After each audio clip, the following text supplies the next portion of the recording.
Halo Sobat Migran, selamat sore dari gedung BP2MI Jalan MT Haryono. Senang bisa kali ini bertatap muka dengan Sobat Migran, CPMI, Pekerja Migran Indonesia beserta keluarga PMI. 38 pertanyaan yang sudah masuk di FB para kepala BP2MI maupun di medsos BP2MI. Yang pertama kami bacakan berasal dari Ayu Stri. Adapun pertanyaan, syarat dan pendaftaran ujian. Tentu jawabannya adalah seperti tadi sudah disampaikan oleh Pak Kepala Badan dengan sangat lengkap sekali, bahwa syarat itu adalah minimum berusia 18 tahun, sesuai dengan Undang-Undang 1817.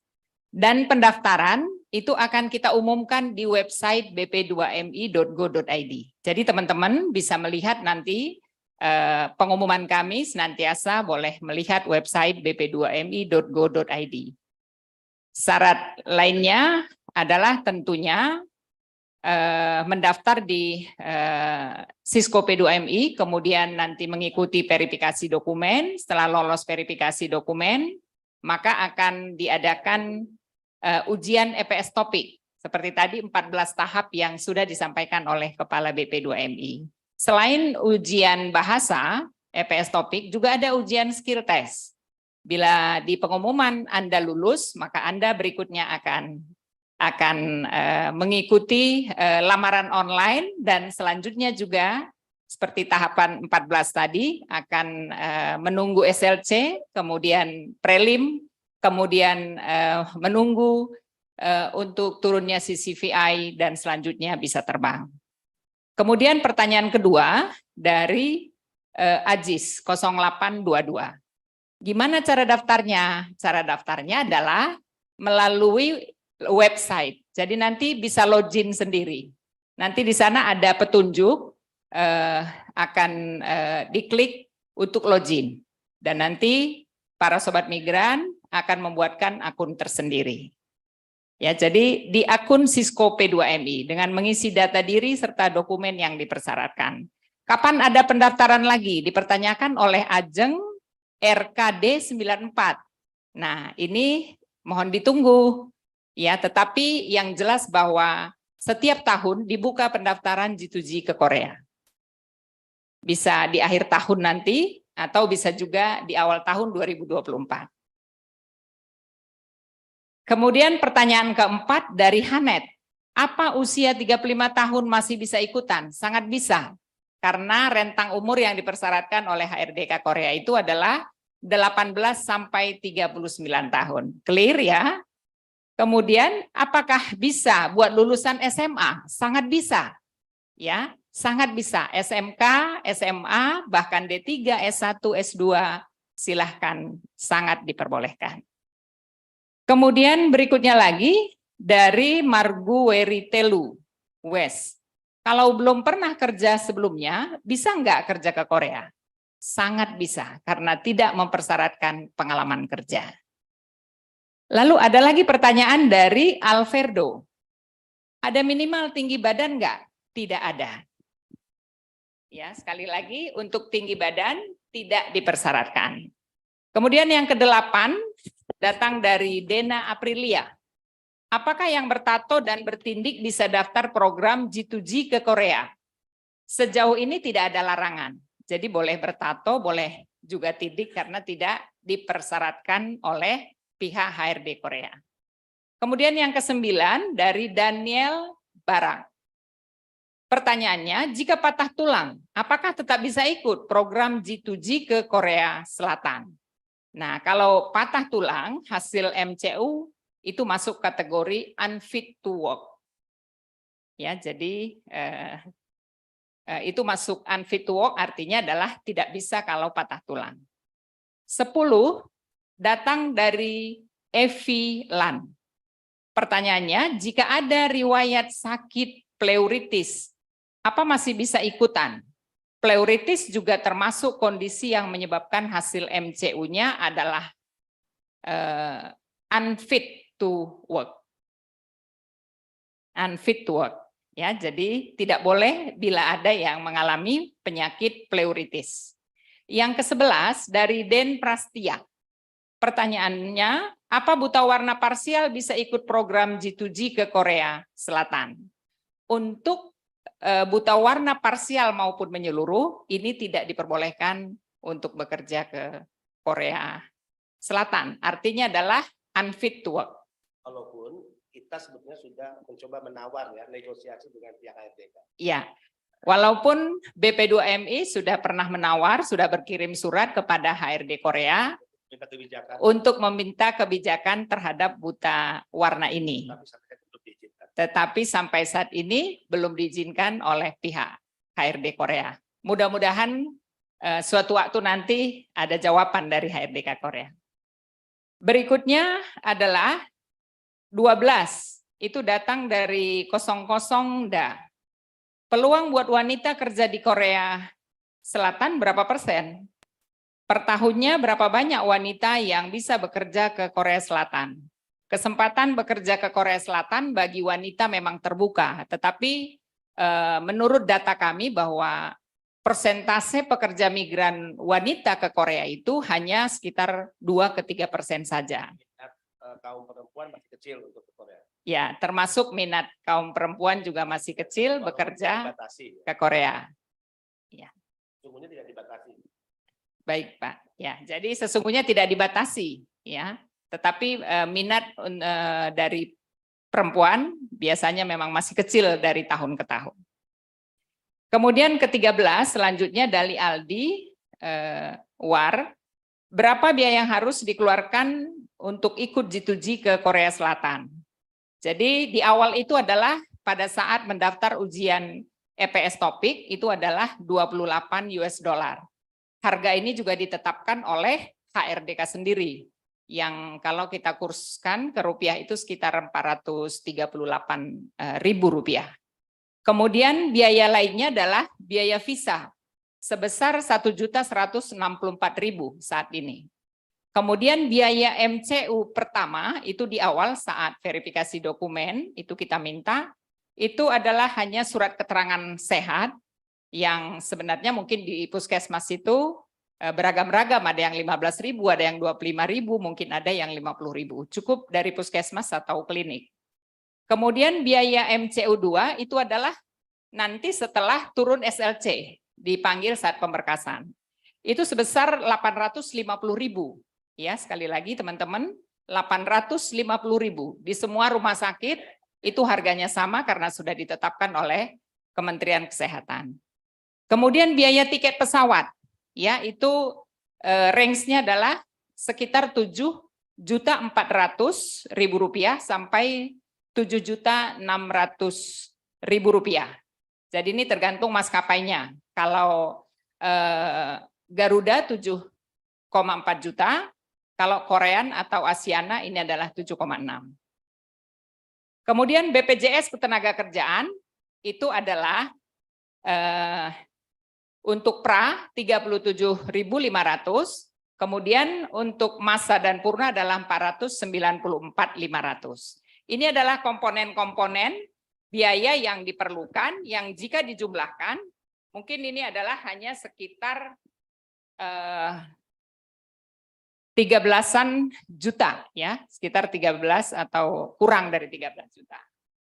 Jadi kalau ada sobat migran harus bayar 50 juta, 60 juta, ini kami juga sangat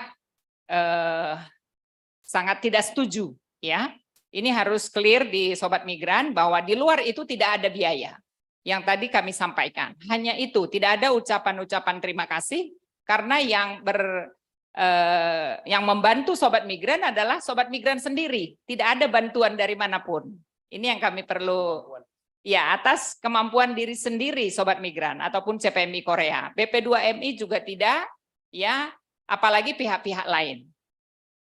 Ke-14, pertanyaan dari Yenida Eka, belajar bahasanya berapa lama? Nah, kami pernah duduk bareng dengan LPK bahwa belajar bahasa Korea itu adalah kisaran 4-6 bulan. Ya, belajar, tetapi tentunya tergantung kepada si peserta, bagaimana keaktifannya juga. Bahkan banyak yang belajar otodidak juga tidak harus ke LPK, mereka juga bisa. Ya, bahkan ada modul-modul yang kami share di website BP2MI di G2G Korea, itu bisa di-download, kemudian bisa belajar sendiri. Kemudian pertanyaan dari Triwandi, apakah untuk bekerja ke Korea Selatan lewat program G2G harus ikut LPK? Tidak sama sekali. Ya, tadi saya sampaikan di pertanyaan oleh Yenida bahwa belajar itu kita bisa sendiri atau kita bisa juga belajar di sekolah kalau misalkan tempat sekolahnya bisa menyediakan pelatihan bahasa Korea. Jadi sekali lagi tidak harus ikut LPK. Karena kami juga tidak mempersyaratkan untuk pendaftaran lulus atau pernah pelatihan di satu LPK. Tidak ada syarat pendaftaran seperti itu. Jadi kami tidak melihat LPK, namun yang penting adalah adik-adik bisa lulus untuk ujian EPS topik. Kemudian pertanyaan dari Maskur 25. Kapan ada ujian EPS topik lagi? Sama tadi dengan pertanyaan di depan, bahwa mohon untuk selalu melihat, tetapi kami sampaikan ya bisa nanti di akhir tahun atau bisa di awal tahun 2024. Tadi kami baru ketemu dengan rapat dengan HRDK Jakarta untuk shipbuilding dalam waktu kisaran bulan Juli atau Agustus akan dibuka lagi. Jadi bagi sobat migran yang berminat bekerja di shipbuilding, sering-sering melihat website ya, nanti akan kita umumkan tentu pengumumannya. Kemudian dari Shirley Matematika Center, ya, untuk ujian EPS topik, apakah dikoordinasikan oleh BP2MI atau tes secara mandiri? Ya, pendaftaran ujian EPS topik ini adalah bekerja sama dengan HRDK, dengan EPS Center Jakarta yang pelaksananya di Jakarta di tempat ujiannya yaitu Jakarta dan Semarang. Ya, ini adalah kita berkoordinasi. Namun pada saat tes itu seluruhnya adalah kewenangan oleh EPS ataupun HRD Jakarta. BP2MI juga tidak ikut mengawasi di dalam ruangan ujian. Seluruhnya adalah dari HRDK. Yang ke-18. Jika lulus ujian EPS topik, ini dari Hasan, Wertu, apa dijamin bisa bekerja di Korea Selatan? Tadi Pak Kepala Badan, Pak Beni Ramdhani sudah menyampaikan bahwa lulus ujian itu kita statusnya akan masuk di roster. Nah, di roster ini adalah nasib adik-adik, cepat dipilih atau tidak oleh user ataupun oleh sajang. Ya, jadi finalnya adalah bila dipilih oleh user atau sajang, maka adik-adik akan mendapatkan SLC. Ya, artinya lagi bahwa bisa dibilang tergantung nanti dipilih atau tidak oleh user. Kemudian berikutnya nomor 19. Apa benar mulai tahun depan ujian skill diadakan lagi? Ya, dari Saifuddin Hidayat. Untuk saat ini dari HRDK menyampaikan bahwa tahun 2024 skill test akan normal. Di mana di tahun 2022 dan 2023 ini masih disederhanakan dikarenakan pandemi COVID. Jadi kami memang juga sudah diinfo bahwa tahun 2024 nanti akan dilakukan skill test normal. Berikutnya yang ke-20, datang pertanyaannya dari Amanda. Tahapan setelah lulus ujian bahasa Korea apa ya? Ya, jadi kalau sudah lulus ujian bahasa Korea, maka nanti kita minta para yang lulus ini akan melakukan lamaran online. Ya, melakukan lamaran online. Untuk yang manufaktur 2, kelulusannya sudah kita publish. Ya, sebanyak 5.583 yang lulus. Hari Jumat nanti kami akan menaikkan pengumuman untuk segera menyampaikan lamaran online-nya. Ini juga adalah semua melalui website. Setelah lamaran online, maka nanti akan kita verifikasi, kemudian kita sending data. Ketika sudah di roster datanya adik-adik, maka ditunggulah SLC terbit. Yang ke-21, sertifikat kelulusan gelombang kedua, kapan keluarnya? Ya, nanti hari Jumat kami umumkan, Jumat tanggal 19 Mei, sekarang kalau hari Rabu, 19 Mei kita umumkan bersamaan nanti di situ, maka para yang lulus ini sudah bisa unduh sertifikatnya. Katanya pertanyaan ini banyak ditanyakan oleh CPMI. Benar sekali ya. Jadi adik-adik sekali lagi, Sobat Migran, hari Jumat nanti kami naikkan pengumuman. Pertanyaan 22, kapan sending untuk gelombang kedua? Ya, jadi adik-adik belum melengkapi lamaran online, belum bisa disending.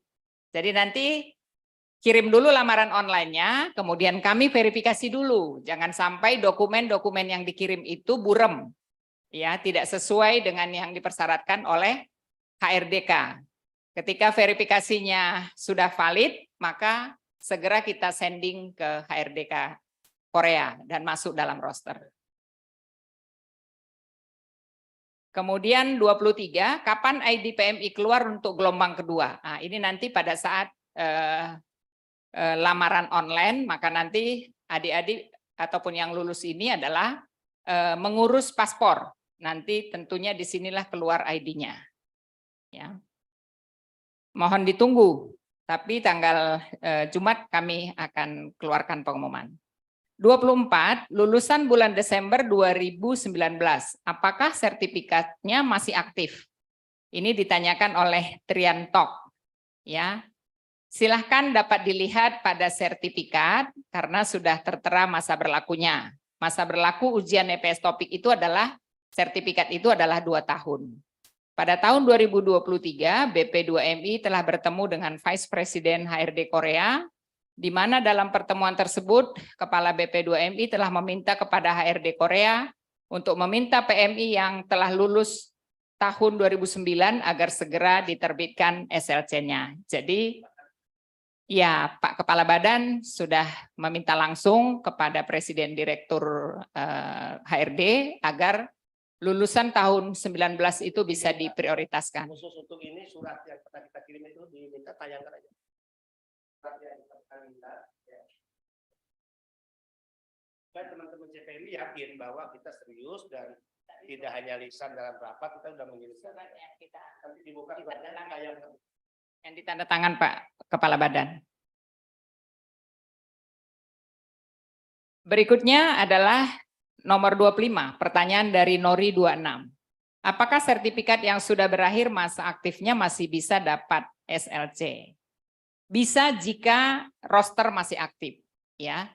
Jadi jika masih posisi di roster, ini bisa dapat SLC. Yang penting masih di roster.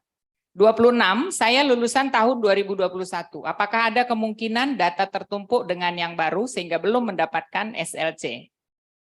Sangat tidak, ya. Jadi tidak tertumpuk.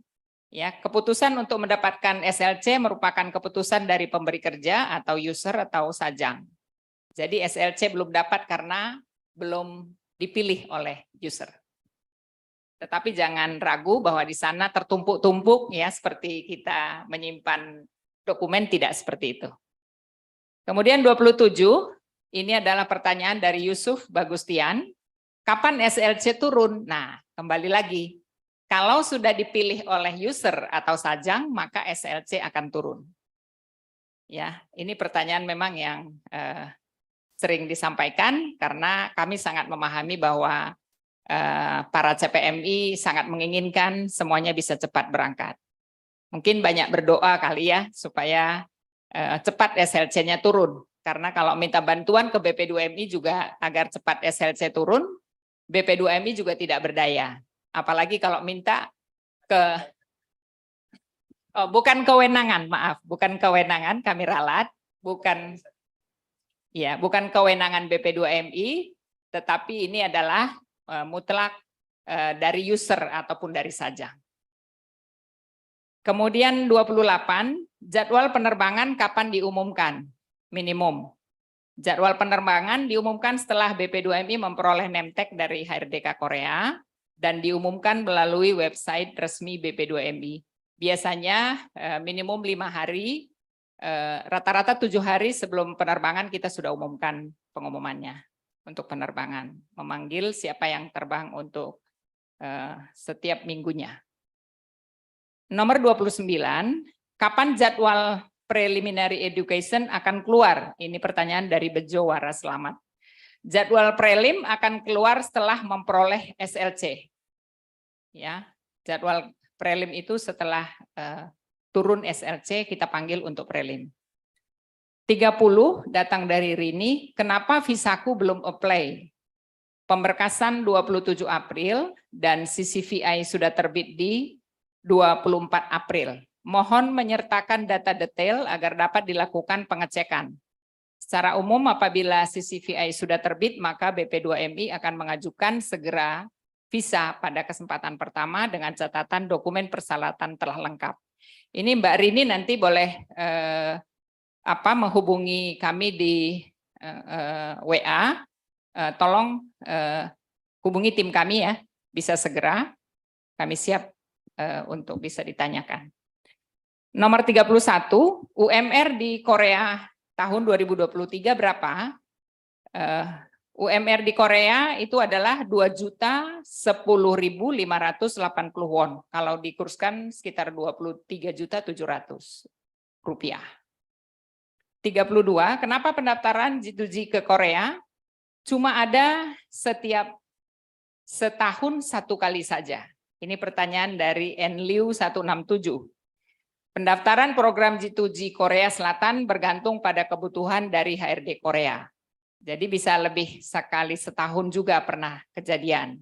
Ini juga nanti bulan Agustus tadi kami ketemu dengan HRDK Jakarta, akan ada open recruitment untuk sea building. Jadi tergantung kebutuhan di HRD Koreanya. Kalau di sana butuh, maka dia bisa melakukan permintaan lebih dari 1 kali. Berikutnya, apa ada gambaran kuota untuk tahun depan, minimumnya berapa? Dari Ajat Purnama. Untuk saat ini belum ada informasi terkait dengan hal tersebut. 34, masa kontrak paling sedikit berapa tahun? Ini dari bukan katanya 11. Masa kontrak itu di awal adalah 3 tahun pada saat keberangkatan dan dapat diperpanjang 1 tahun 10 bulan. Ya, jadi bisa total 4 tahun 10 bulan sekali masuk ke Korea. 35, kalau di fishing pilihan pekerjaannya apa saja? Ini dari Tony Styles. Untuk sektor fishing, pilihan pekerjaan adalah nelayan tangkap dan budidaya perikanan. 36, apa saja syarat untuk PMI Reentry? Yaitu melapor diri melalui www.go G2G, ya G angka 2G.bp2mi.go.id di menu lari cekatan, mengisi data dan mengunggah dokumen seperti scan paspor, scan KTP, dan file foto. Itu aja. Jadi lapor diri melalui website. 37, gimana kalau nggak punya biaya sebelum berangkat? Apa bisa dibantu dan diganti setelah kita bekerja? Ini pertanyaan dari Y_N26. Dan dibicarakan dengan pihak perbankan. Ya, hal ini sedang kita bicarakan dengan pihak perbankan. KTA ya Pak. Oke, untuk ini saya jawab khusus ya. Setelah di awal penempatan G2G kita punya program KTA BNI dan kita melayani kurang lebih sudah sampai 701 orang. Nah, ternyata ada teman-teman kita yang bermasalah tidak disiplin, ya, one prestasi dan tidak membayar cicilan. Kemudian temuan Bank Indonesia atau OJK kemudian dinyatakan melebihi NPL ya, di atas rata-rata sehingga KTA di stop. Nah, bulan Desember 2022 dan kita terus melakukan pembicaraan dan upaya-upaya untuk menagih kepada PMI-PMI yang bersangkutan. Inilah yang kemudian saya selalu ingatkan. Jangan hanya karena kepentingan Anda sudah difasilitasi oleh pemerintah, dimudahkan biaya dengan pinjaman tanpa agunan, kemudian Anda tidak membayar dan itu ternyata ya mengorbankan ratusan bahkan ribuan PMI yang lainnya. Jadi dengan di stop KTA untuk sementara waktu sejak bulan September 2022, artinya sudah ribuan PMI yang gagal untuk mengakses KTA. Ini yang saya katakan, tolong ya, kalau yang belum membayar tinggal 32 orang kalau tidak salah, disiplin, lunasi segera, maka KTA akan diberlakukan kembali ya. Sekali lagi tolong ingatkan pada teman-teman Anda yang ada di Korea hari ini yang sudah mengambil KTA, yang sudah dibantu diringankan oleh pemerintah, lunasi segera. Ya, lunasi segera. Karena itu sangat mengorbankan ya dan menutup peluang kawan-kawan kita yang jumlahnya ribuan untuk bisa mendapatkan fasilitas KTA. Pertanyaan yang terakhir, apakah jika kerja di Korea Selatan tetap bisa sholat 5 waktu? Dari Nimatul 10. Hal ini tergantung dari komunikasi dengan pemberi kerja. Yang jelas bahwa pemberi kerja memahami bahwa PMI kita banyak yang beragama Muslim, yang mana mengamanahkan sholat 5 waktu. Jadi ini tentunya perlu dikomunikasikan dengan pemberi kerja ataupun dengan sajangnya. 38 pertanyaan sudah selesai kami jawab. Mudah-mudahan jawaban-jawaban dari kami bisa memuaskan para sobat migran. Jika belum memuaskan, boleh juga pertanyaannya dilanjutkan nanti di website kami, di sending atau di G2G ataupun di WA Quick Response. Sekian dan terima kasih. Selamat sore.